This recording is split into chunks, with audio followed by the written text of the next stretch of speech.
Oke teman-teman, dalam video kali ini kita akan membahas lanjutan dari anime Cina atau Donghua yang berjudul Hilang Uang untuk Menjadi Konglomerat.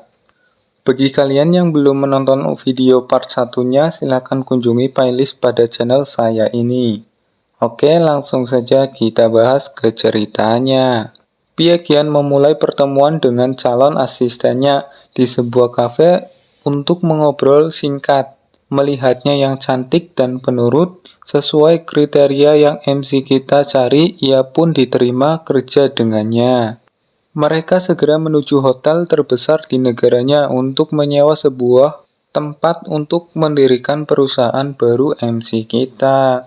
Melihat harga yang ditawarkan, menurut sang asisten untuk menurunkan harganya, namun MC kita malah menaikkan harganya untuk mengurangi dana sistem yang begitu besar. Karena tujuan dari MC kita tetap sama, yaitu untuk merugi. Sang pemilik hotel pun terkejut dan merasa begitu bahagia mendengar harga yang ditawarkan oleh MC kita. Mereka mulai memikirkan untuk perekrutan karyawan dan memilih peralatan untuk perusahaannya.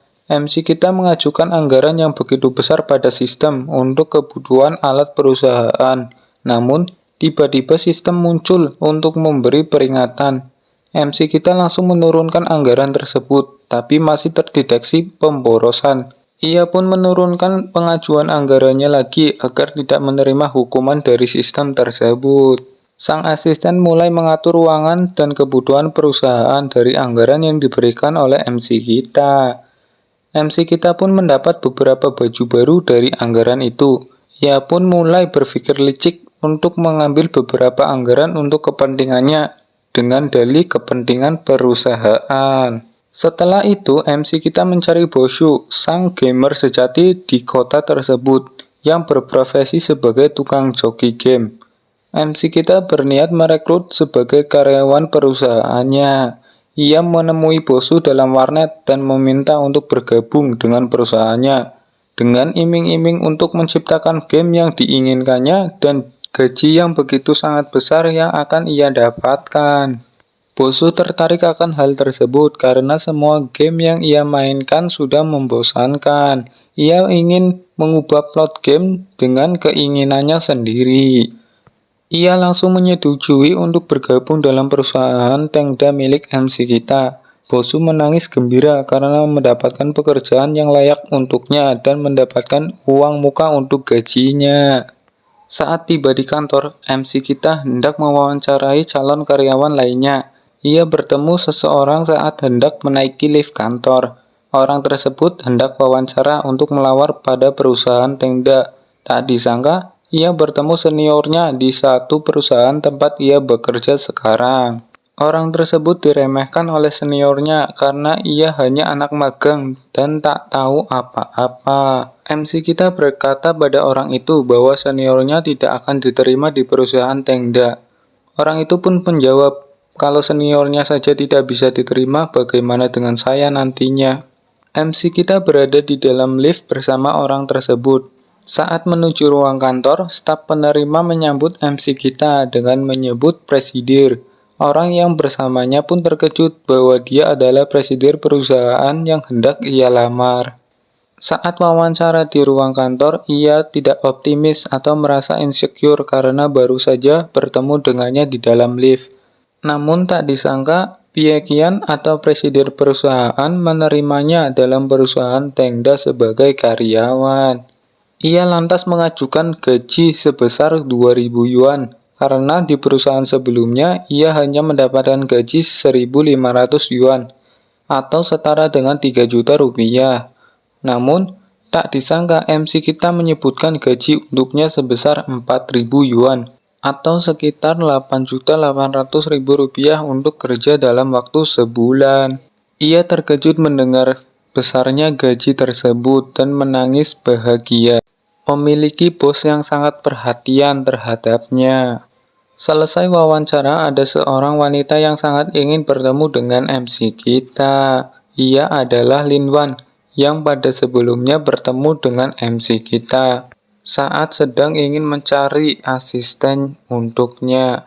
Mendengar Lin Wan adalah karyawan yang selalu hendak tersingkirkan di perusahaan lamanya, MC kita pun menerimanya bekerja karena tujuan aslinya mengumpulkan karyawan pemula agar perusahaan menjadi merugi karena produk gamenya akan gagal di tangan pemula.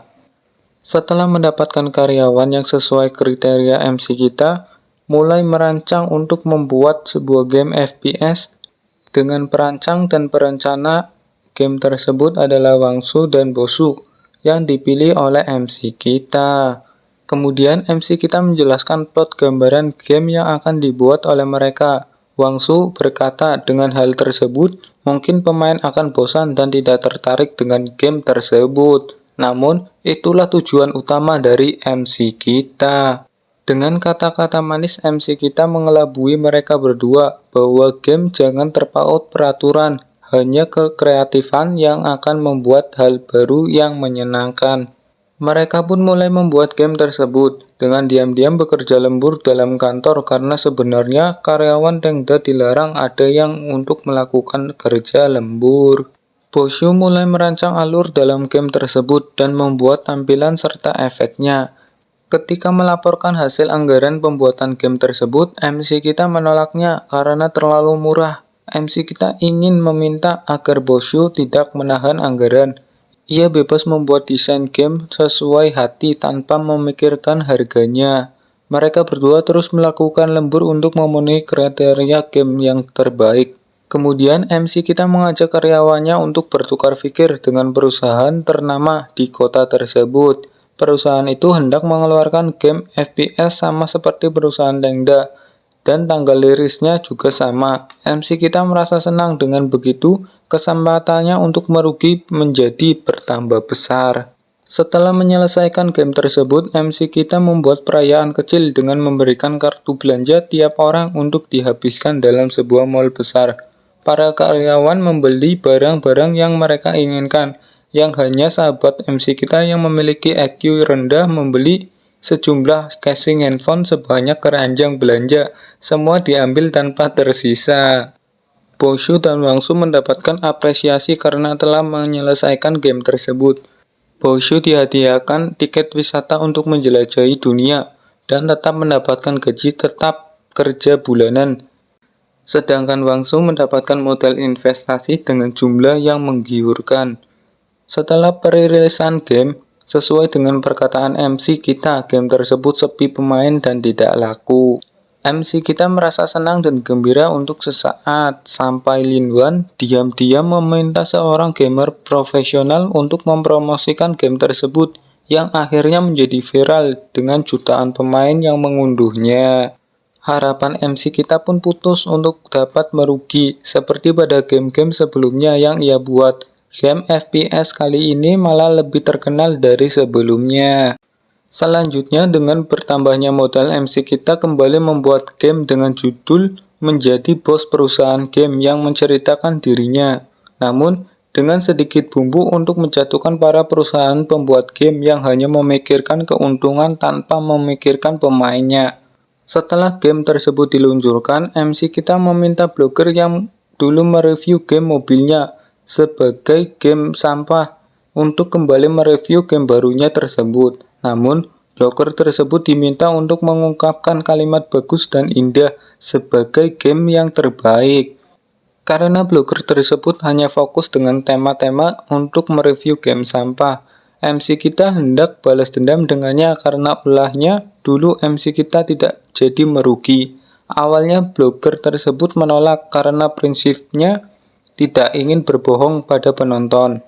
Namun dengan bayaran yang selalu dinaikkan menjadi sangat besar, blogger tersebut pun menyetujuinya. Ia mulai membuat video review game tersebut dengan kata-kata manis dan indah, dengan wajah yang tertekan. Para penonton pun mencoba game tersebut dan memperhatikan raut wajah blogger itu. Mereka merasa bahwa sang blogger telah ditekan untuk membuat kata-kata baik pada game tersebut. Namun kenyataannya gamenya memang sulit, apalagi yang memainkan kebanyakan mengeluarkan emosi. Mereka mulai menyerbu perusahaan Tengda sebagai perusahaan yang kurang baik. Sebagai serangan netizen yang banyak, Para karyawan pun mulai panik, namun MC kita begitu senang akhirnya game buatannya dibenci oleh banyak orang. Karena tekanan yang dialami blogger tersebut oleh para penontonnya yang melontarkan berbagai bentuk komentar di videonya, ia pun mulai mencoba game tersebut. Ia ingin melihat sendiri seperti apa gamenya.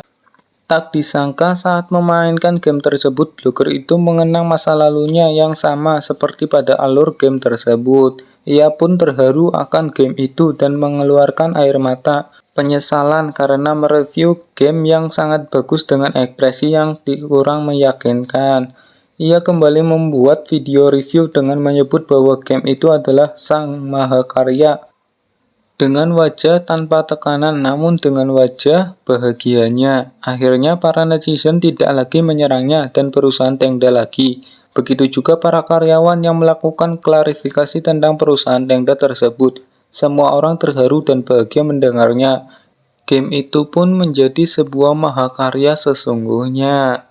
Salah satu perusahaan game lainnya merasa iri terhadap kesuksesan perusahaan Tengda. Perusahaan tersebut mulai ingin bersaing untuk melawannya.